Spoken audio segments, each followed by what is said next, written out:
some strong experiences in such an emergency.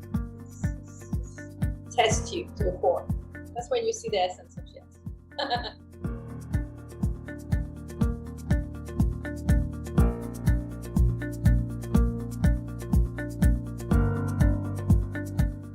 We found a report from Mikhail Mimishvili on that about your intervention, voluntary work during a series of earthquakes in Puerto Rico a few years back. You would tell us a bit more about that so we can get the feel of it? Well, that was actually January 2020. And it was in the southwest of the island. You know, Puerto Rico is like a rectangle, you know. So it was the southwest, and I'm on the way up northeast where San Juan is the capital. But we felt that. And there's a lot of mountains in the middle of the island. Once the roads opened, the whole island stood up. When I mean the whole island, I mean the whole island. To help those in need, those who had lost everything, who had moved because they were in difficult, you know, areas, much too near to the ocean, or there were like, I don't know, 80,000 refugees or something. So the whole island stood up and started bringing. Oh, you can imagine, there were caravans of cars, full trucks, little cars, big cars. How did you get down there, Nilsa?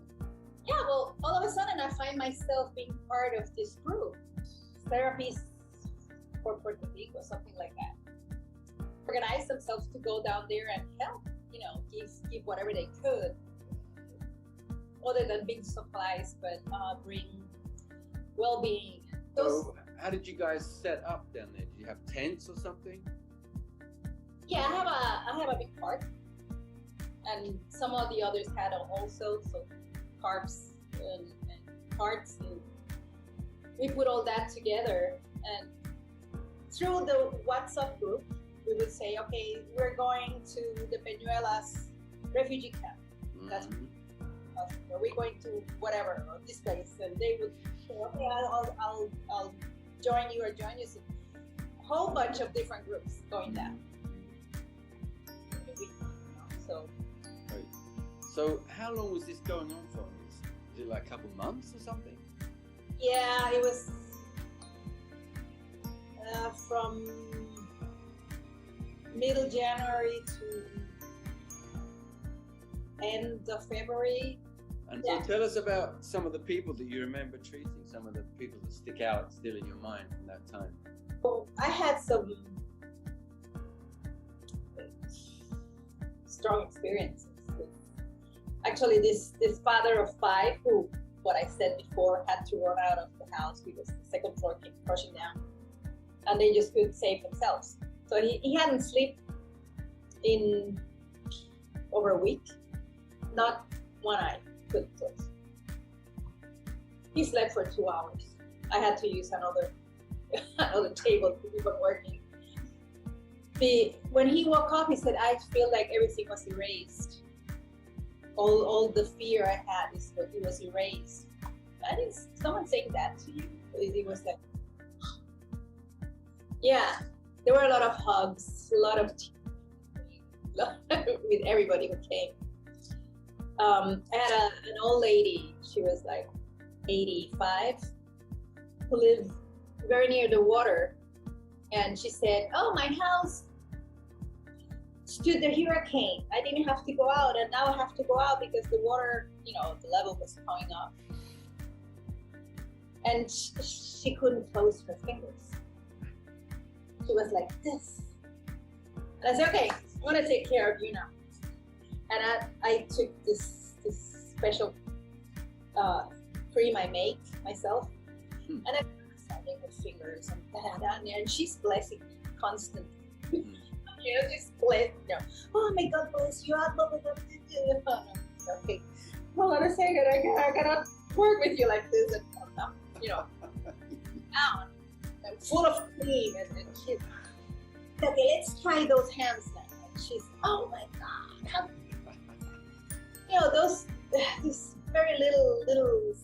that make your heart explode. I had a couple. He came. His wife was what, 6 months pregnant, and you could see he was exhausted because they have to move. The building where they live was all cracked, so they took them out. Said, you have to get out. This is everybody, and he was very very afraid for her for the baby. So you have to give her a session. I want you to do it. What about you? No. Forget about me. You have to. Yeah, the baby. And he was yelling current when he was talking because he was so afraid that the baby would get, all those emotions and get nervous. He was exhausting but incredibly rewarding. You can't imagine how rewarding that was. So the third time we went, I worked more with the National Guard soldiers. Okay. And all the people that were working in the administration from the camp. Yeah. They were out. They were so tired. Sure. And I always ask him, how's been your experience? This one soldier said, well, I'm very sad that all the kids are going now. The meeting was full, and people started finding, going to either family or going out of the island. And there were all these little kids running after him and asking all kind of questions. And Mm-hmm. not there anymore. So it was like, he thought it was really sad for him. And to have that. I had some special police that came from the States, and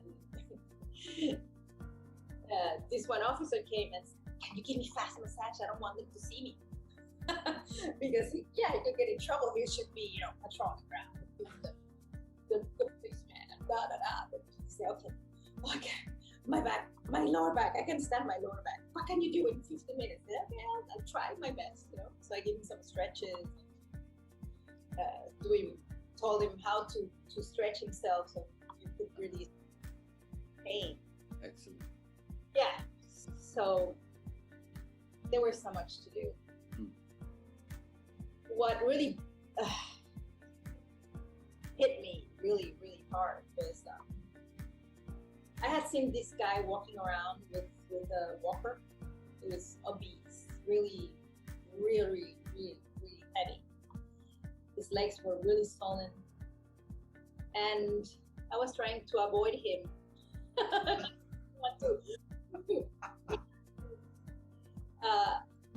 had a list of people in my paper, and one of my friends took him from his table, and all of a sudden he comes and said, I need your help with this one. And I looked, oh wow. So yeah, but it was, he had lost everything. His house went down. His legs were violent. Oh.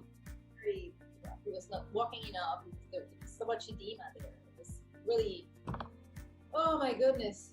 So I cracked. I had to go away and shed some tears and come back. Because he started crying. The first time he could release after a month,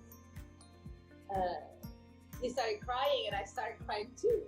Yeah. You have to let it out too. Because you cannot play the strong one all the time. You have to let it out. So I purified, and then I came back.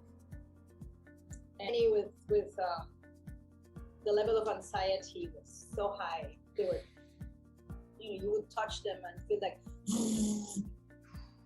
yeah, it was impressive. It was really impressive. And I had to go back to a course I did with Diego Sanchez. 2008. I was in Switzerland still, which was Shiatsu in emergency situations. Really focus and go to the point that you have to go, and everything else. So it was amazing how God prepares you. You know, at that moment, I would have never thought I would ever use that in this kind of work. So, yeah. Great job, Nilsa. Yeah, it was I would, yeah, you think I want to work like this my whole life. It's strenuous for your emotions, but what you get back is just so amazing. You can give sessions, and that's great. That's wonderful. You know, help the people, but when you're able to react, forget everything else, and that I'm here, you know, in such an emergency, just test you to the core. Maybe that's what Zen Shiatsu is. Yeah, that's where you find the essence of Shiatsu. And you can just go with one touch and make a release. Yeah. It's yeah. That's when you see the essence of Shiatsu. Fantastic. Well, Nilsa, thanks for this beautiful testimony. I'm sure people all around the world are going to be benefiting from this in the years to come. Yeah. Thanks for everything you do. Yeah.